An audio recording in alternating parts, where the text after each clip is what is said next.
Greetings everyone, here's Lodrik and this is a Game War in the Pacific Admits Edition. This is my play-by-email match against Xargun. He is Allied Commander and for me it is Empire of Japan. This is scenario 1 on game version 26B, very standard, no modifications. We are now at the 23rd January 1942 and I take the next base at Mindanao. More or less they are all empty and only the mountain is secured by some Filipino-American forces. Good. Still some unloading smaller operations to wipe out this leftover Australian forces from the original Rangoon Erabul garrison. This is the Perth supply line to Cape Town, and here's a small, I think it's a Dutch AO. 3 torpedo hits is totally overkill, but at least the ship is dead. After many days, one small success for my submarine fleet.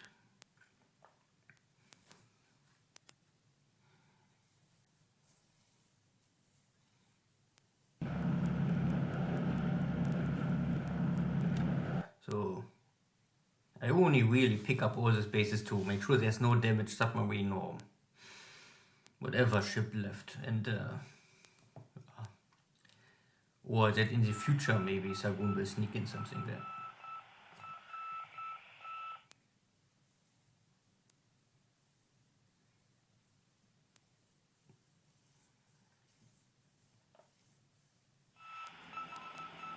Yeah, in my Vancouver, Seattle submarine is on patrol, but nothing happens here.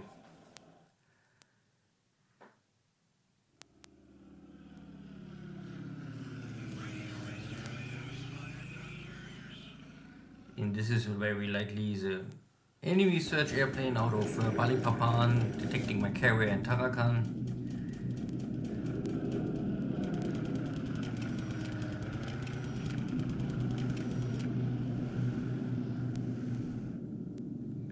And I continue my ground attack against Chinese retreating leftover forces.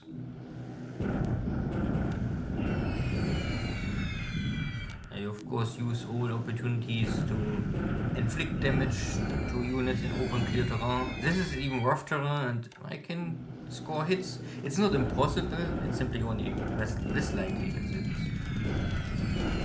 Here's this stronger Yan'an Red Chinese army with still enough supplies to use the flak guns and even killing one of my incoming strike aircraft.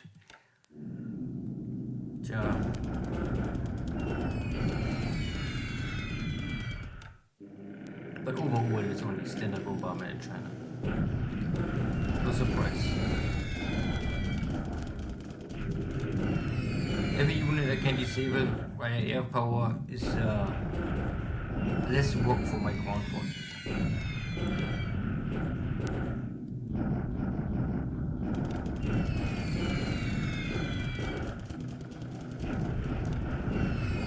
And these are maybe one of the last good days I have in China with my air force. Once these pocket armies are west or northeast of Xi'an are defeated and wiped out, then it's hard for me to really find there's so easy target for me to kill. Oh, a little too fast here. One hit too fast. A lot of scouting here only, recon missions, but no activity more in the afternoon. No, nothing. So Gilbert Islands, still some dot bases west of Baker Island. Slowly going south direction of Suva, Fiji.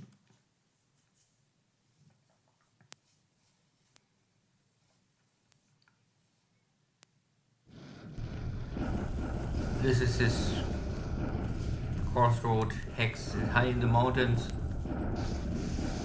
There's a Chinese corps holding, but not able to stop the advance of the Japanese army. I have inflicted disabled units, but it's still a victory for me. And this means I control this important hex. The movement between Sichuan and Inner Mongolia will be now very hard for the Chinese. Not impossible, but they still can climb over the mountains and do what Mao did. But if the casualties are similar high than what Mao suffered, then I would say do it, no problem. So this is only bombardments to pin down enemy forces, and I have more or less unlimited supplies, and the Chinese now they left or lost their Burma Road supply line, so I'm fine with this.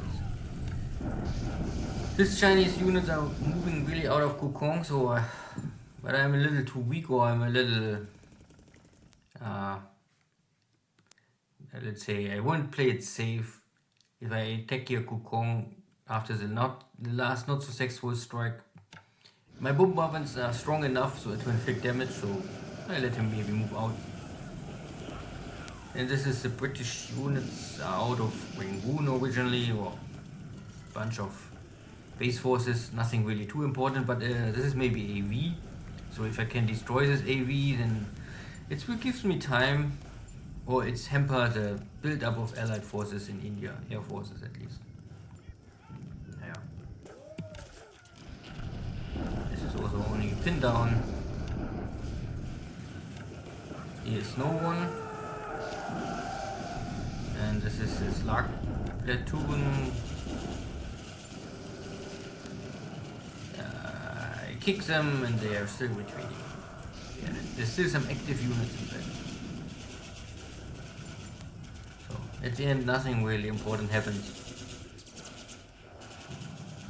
Another day in the war.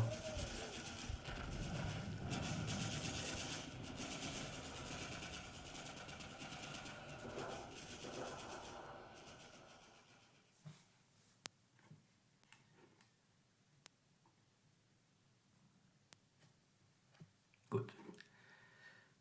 So the report in the air is not in my favor. Again, flag losses over Singapore, over Chinese units, and operational losses. The 2 pilots killed by flag are dead. Okay, cannot change. But I got this Dutch small mini AO. They don't have the range, they don't have the speed. So I don't know if they're really useful, but it's AOs, so they can refuel task force also in open sea. So they have a special ability a tanker cannot do.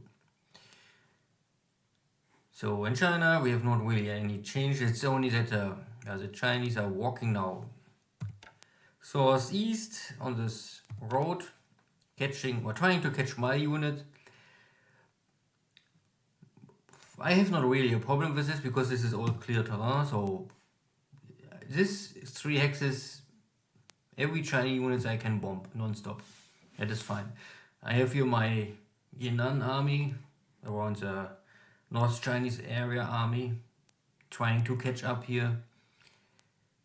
I have also one block division here because originally this Chinese unit was moving northwest, but now I control this hex, so it means there's no escape more to the northwest for the Chinese troops. And this is number 1 goal is don't let these guys escape, or at least if they escape I must disable them all, or maybe deplete most of their attack value. And here Chinese units are running crossover. I cannot really do anything with this. I cannot fight with this guys. These are 15 and here's also too much. These are block forces, we block each other, and this is the escape route for this unit. But it's 2, 3, 4 guys, I would say, it doesn't matter. And I don't know how bad is the supply situation. So it needs a month or 2 months to come out of the mountains and maybe arrive here somewhere.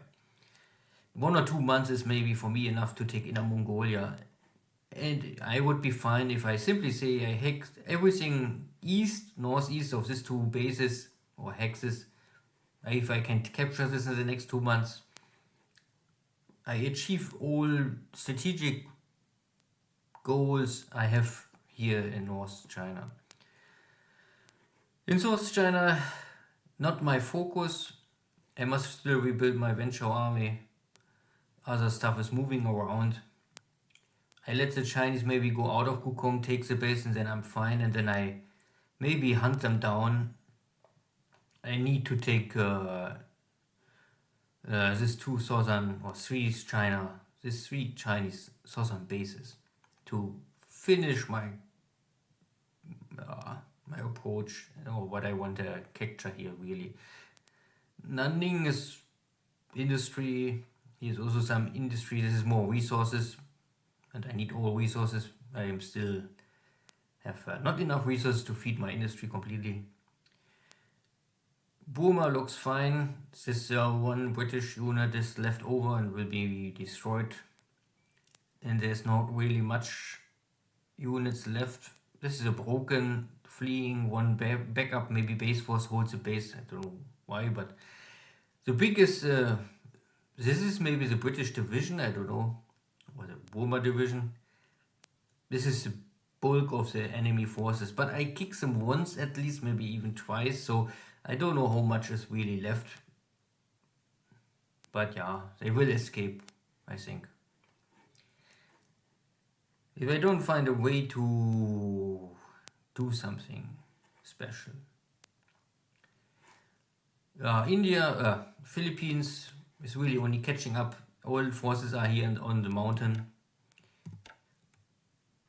Of course, this is the best position to defend, but this also means if I take all bases on Mindanao and then achieve here a morale victory, because Filipinos have so low morale, then they will normally surrender. But we will see. And yeah, I concentrate on North Borneo. I must normally take here the western and the eastern bases sooner or later. But maybe I focus first on Mindanao and make it step by step. At the same time, I rebuild my army forces here in Manila. I have here now the 48th Division is ready to go out, completely rebuilt.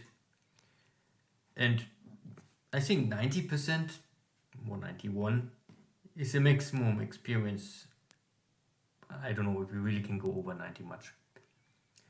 So this is now elite division. There's not more coming out of this. You don't get more experience. This will never get stronger. At least not by... I mean, maybe there's later upgrade for some infantry squads and you have better raw attack power, but the experience level is the maximum. And it's all equipped. There's nothing missing. Yeah, here this is only small scale engagement left over. No sign of any shipping. My search find nothing. My submarines find nothing going in for Sydney. Maybe I scare away Xargun, and this was normally the number one goal.